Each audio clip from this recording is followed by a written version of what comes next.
Chicken పకోడీకి పావు KG chicken తీసుకుని కొద్దిగా కారం, టేస్ట్కి సరిపడా సాల్ట్, పసుపు, అల్లం వెల్లుల్లి పేస్ట్, గరం మసాలా, అరచెక్క నిమ్మరసం వేసి బాగా కలుపుకొని ఆయిల్ని డీప్ ఫ్రై సరిపడా పెట్టి ఇప్పుడు శనగపిండి మిశ్రమాన్ని కలుపుకుందాం. దీంట్లో కొద్దిగా సాల్ట్, చిటికెడు వంట సోడా వేసి బజ్జీల పిండిలా కలుపుకోవాలి.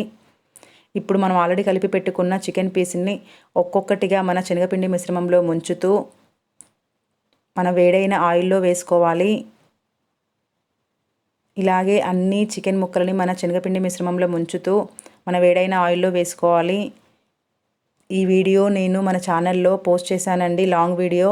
ఒకసారి వెళ్ళి చెక్ చేయండి. నచ్చితే ప్లీజ్ మన ఛానల్ని సబ్స్క్రైబ్ చేసుకోండి. ఇలా టర్న్ చేస్తూ మంటని లో ఫ్లేమ్లోనే పెట్టి డీప్ ఫ్రై చేసుకోవాలి. కొద్దిగా కలర్ వచ్చాక మంటని మీడియం ఫ్లేమ్లో పెట్టి గోల్డెన్ ఎల్లో కలర్ వచ్చేంత వరకు వీటిని డీప్ ఫ్రై చేసుకోవాలి. మంచి కలర్ వచ్చాయి కానీ వీటిని తీసేసి అలాగే మిగిలిన పీసెస్ని కూడా మనం డీప్ ఫ్రై చేసుకోవాలి. అంతే, మన చికెన్ పకోడీ రెడీ.